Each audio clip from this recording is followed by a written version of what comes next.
Le stade de Bégou, dans le 4e arrondissement de la ville de Sarre, est plein à craquer ce jeudi. Et en images, des personnes sorties des différents quartiers de la ville verte pour écouter le message du candidat des transformateurs qui prône la justice et l'égalité.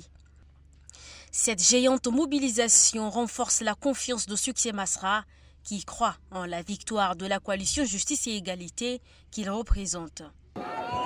Je n'ai pas d'indication à vous donner sur ce que vous allez faire. Je n'ai pas de discours à faire.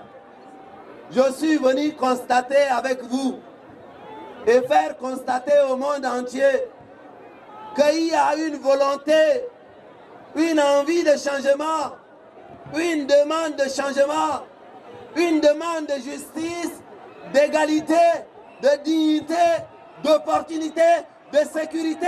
Dès le 7 mai, nous allons commencer à les réaliser. Pour lui, ce déplacement signifie qu'il y a une demande de changement, une demande de justice, d'égalité, d'opportunité et de sécurité dès le 7 mai prochain. C'est ici, à la place de l'indépendance de la ville de Laye, que le candidat de la coalition pour un Tchad uni, Mohamed Idriss Déby Itno, monte pour une 10e fois sur la strade, tout en réitérant les promesses de sécurité, de paix et la construction des infrastructures routières. Le candidat Mohamed Idriss Déby Itno a appelé les électeurs de la ville de l'Or-Blanc de voter pour lui le 6 mai prochain. Nous allons désenclaver la Tandjilé à travers le bitumage de l'axe Djouma-Laye qui vient de redémarrer.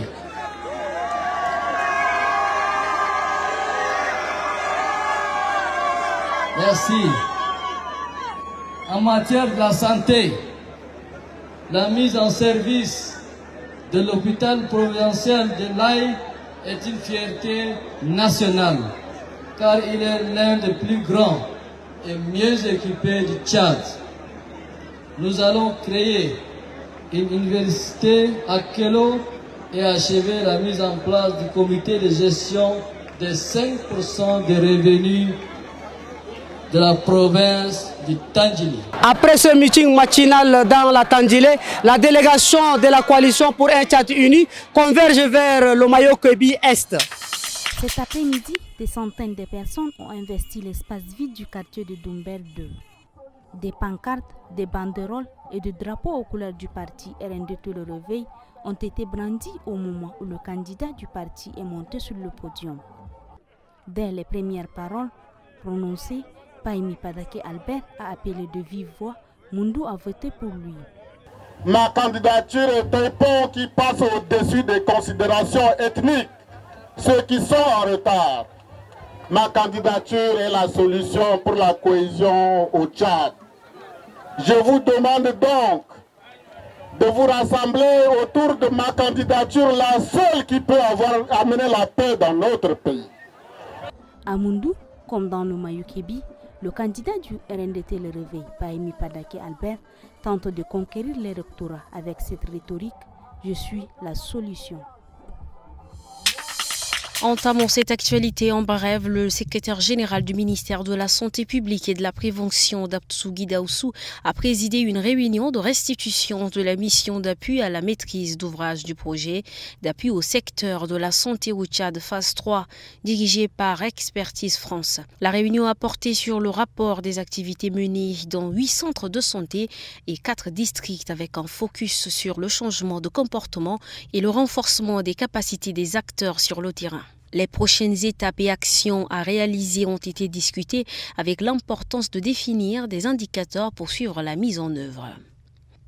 En RDC, le président de la République démocratique du Congo est attendu à Paris les lundis 29 et mardi 30 avril. Une visite officielle de 2 jours en France avec au programme une cérémonie aux Invalides, des rencontres avec les autorités politiques à l'Élysée, à l'Assemblée nationale et au Sénat et un forum économique avant une rencontre avec la diaspora congolaise. Il s'agit de la première visite officielle de Félix Tshisekedi en France. Le président de la RDC est déjà venu à Paris dans le cadre d'une visite de travail en 2019 ou lors de grandes réunions ou de grands événements internationaux, mais jamais en visite officielle. Le niveau d'accueil situé juste avant la visite d'État. Pour ces 2 jours, lundi et mardi, il s'agit de rendre l'appareil après le voyage du président français Emmanuel Macron à Kinshasa en mars 2023 dans le cadre d'une tournée en Afrique centrale. Le président du Mercato Club, Raymond Reddington, a organisé une conférence de presse pour présenter la première édition du Festival international du sport de masse FISMA avec pour thème « Unité dans la diversité à travers le sport de masse ». Ce festival vise à renforcer la cohésion et l'amitié entre les pays africains ainsi qu'à contribuer au développement socio-économique et politique en utilisant le sport comme moyen. Le FISMA offre des opportunités aux jeunes africains, notamment la jeunesse tchadienne, pour les aider à briller à l'échelle mondiale. L'événement comprend diverses activités sportives telles que le rugby féminin, le marathon, le cyclisme et le fitness. Envoyer le président du comité de crise en prison et ils auront le temps de faire tout ce qu'ils veulent. C'était ça la réaction des enseignants. Si le président va en prison, alors il n'y aura pas l'école au Tchad. Ça va être une grève sèche et illimitée. Mais lorsque le procureur a compris la situation, nous a déclaré, nous a envoyé, n'est-ce pas, à une audience en citation directe, alors ils sont tout de suite revenus à de meilleurs sentiments pour reprendre les cours jusqu'à attendre l'audition ou bien l'audience du 8 mai 2024. Derrière ce mur, il n'y a plus de place pour les corps sans vie. Depuis quelques jours, des parents sont obligés de rebrousser chemin avec les dépouilles de leurs proches. La raison est toute simple. La morgue de l'hôpital de référence nationale est pleine. La structure ne dispose que de 50 casiers alors qu'elle enregistre une forte demande en cette période de canicule. Bon, malheureusement, dans certains hôpitaux, les morgues ne fonctionnent pas. D'abord pour raison d'électricité, vous savez que nous en souffrons ces derniers temps. Et puis, bon, la plus grande morgue qui existe au pays, c'est celle de l'hôpital ici. Nous avons 50 casiers. Notre morgue, c'est 50 casiers, c'est-à-dire que ça peut contenir 50 corps. Or, avec tout ce qui se passe avec cette canicule, notre morgue ne suffit pas. Nous avons beaucoup de cas de décès. Et puis, parallèlement à ça, les casiers sont occupés par des corps qui restent longtemps aussi. Sur la dizaine d'hôpitaux de la capitale, peu disposent d'une morgue.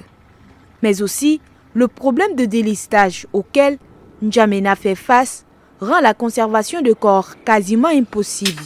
Ce pavillon inachevé du marché d'Abidjan n'est pas un havre de paix. Ici, les vols à main armée, les braquages et même des cas d'assassinat à coups de couteau sont monnaie courante. Rien qu'hier, le délégué s'est fait déposséder de 140 000 francs et un jeune homme a été tué en plein jour. En un temps record, le délégué a récupéré ses outils des mains des brigands et affirme avoir fait arrêter une quarantaine de bandits sévissant dans cette zone. Ce phénomène est devenu récurrent ici. Les agressions, les vols, si encore mieux, ça ne font pas trop mal. Mais les cas d'assassinat d'hier, ça fait trop mal et c'est déplorable. Ils m'ont contacté en tant que délégué du quartier pour chercher les présumés auteurs. Malheureusement, je les ai appréhendés. Sinon, je serais actuellement peut-être dans le main de l'État. Je recommande au gouvernement de nous trouver une solution. Au cas contraire, qu'il nous accorde le feu vert, on va les chasser de ces lieux. À force de dénoncer ces bandits à la police, il se sent en insécurité et craint pour sa vie.